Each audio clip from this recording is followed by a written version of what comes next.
नमस्कार, आप देख रहे हैं दर्श न्यूज। मैं हूं आपके साथ रितेश शर्मा।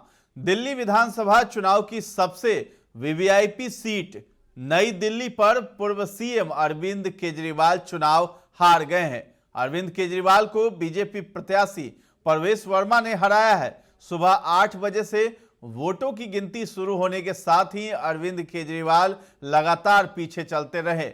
करीब 2 घंटे वोटों की गिनती के बाद अरविंद केजरीवाल कुछ देर के लिए बढ़त बना पाए, लेकिन आखिरकार वो चुनाव हार ही गए हैं। नई दिल्ली विधानसभा सीट पर पूर्व मुख्यमंत्री अरविंद केजरीवाल को हराकर बीजेपी प्रत्याशी परवेश वर्मा ने उलटफेर कर दिया है। कुल 3181 वोटों के बड़े अंतर से परवेश वर्मा ने अरविंद केजरीवाल को हराकर नई दिल्ली विधानसभा सीट पर जीत दर्ज की है। दिल्ली के पूर्व मुख्यमंत्री अरविंद केजरीवाल को हराने के तत्काल बाद परवेश वर्मा ने केंद्रीय गृह मंत्री अमित शाह को कॉल किया। बताया जा रहा है कि शाह ने तत्काल उन्हें मिलने के लिए बुला लिया। ऐसे में माना जा रहा है कि बीजेपी परवेश वर्मा को नई सरकार में बड़ी जिम्मेदारी सौंप सकती है, यानी कि नई दिल्ली में वो सीएम बनाए जा सकते हैं। अब आम आदमी के संयोजक जो हैं अरविंद केजरीवाल ने साफ तौर से कहा था कि अगर उनकी पार्टी चुनाव जीतती है तो वो एक बार फिर से दिल्ली के मुख्यमंत्री बनेंगे। उन्होंने ये भी कहा था कि आतिशी के केवल चुनाव तक सीएम बनी रहेगी। अब अरविंद केजरीवाल खुद चुनाव हार गए हैं।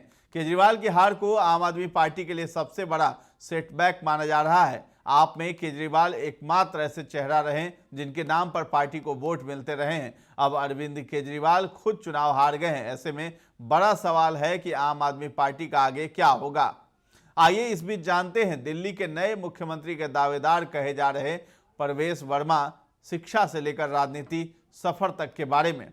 परवेश वर्मा का जन्म 7 नवंबर 1977 को दिल्ली में हुआ था। वे भारतीय जनता पार्टी के वरिष्ठ नेता और दिल्ली के पूर्व मुख्यमंत्री स्वर्गीय साहिब सिंह वर्मा के बेटे हैं। उनकी मां का नाम राम प्यारी वर्मा है। परवेश वर्मा की शादी स्वाति सिंह से हुई है और वे एक बेटे और 2 बेटियों के पिता भी हैं।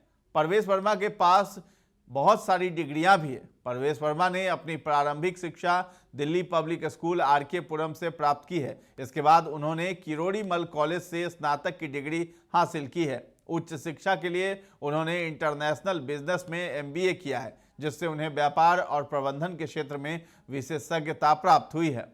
परवेश वर्मा ने अपने राजनीतिक करियर की शुरुआत साल 2013 में की, जब उन्होंने महरौली विधानसभा क्षेत्र से भाजपा के टिकट पर चुनाव लड़ा और कांग्रेस के वरिष्ठ नेता योगानंद शास्त्री को हराया था। इसके बाद 2014 के लोकसभा चुनाव में उन्होंने पश्चिमी दिल्ली सीट से चुनाव लड़ा और जीत हासिल की। 2019 के लोकसभा चुनाव में उन्होंने कांग्रेस के महाबल मिश्रा को 5,78,486 वोटों के अंतर से हराकर एक नया रिकॉर्ड स्थापित किया था।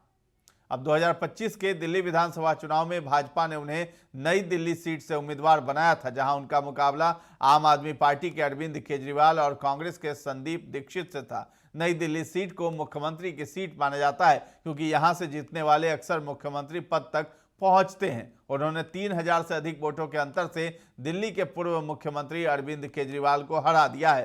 परवेश वर्मा अपने तीखे बयानों के लिए भी जाने जाते हैं। 2019 में नागरिकता संशोधन कानून के विरोध के दौरान उन्होंने आंदोलनकारियों के खिलाफ कठोर टिप्पणियां की थी। 2022 में उन्होंने एक विशेष समुदाय के व्यापार का बहिष्कार करने की अपील भी की थी, जिससे विवाद भी उत्पन्न हुआ था। 2023 में छठ पूजा से पहले एक सरकारी अधिकारी के साथ उनके विवाद का वीडियो भी वायरल हुआ था। परवेश वर्मा का राजनीतिक जीवन जितना सक्रिय है, उतना ही वे अपने परिवार के प्रति समर्पित रहते हैं। वे अपने पिता साहिब सिंह वर्मा के आदर्शों का पालन करते हुए राजनीति में सक्रिय हैं और दिल्ली की जनता के बीच अपनी पहचान बनाए हुए हैं। परवेश वर्मा का राजनीतिक सफर उन्हें दिल्ली की राजनीति में एक महत्वपूर्ण स्थान दिलाता है। उनके नेतृत्व और निर्णय क्षमता ने उन्हें भाजपा के प्रमुख नेताओं में शामिल करवा दिया है और आगामी चुनाव में उनकी भूमिका पर सभी की नजरें भी टिकी थीं। तो फिलहाल इस खबर में इतना ही है। दर्श न्यूज के साथ बने रहें और अभी तक हमारे चैनल को आपने सब्सक्राइब नहीं किया है तो जरूर कर लें। धन्यवाद।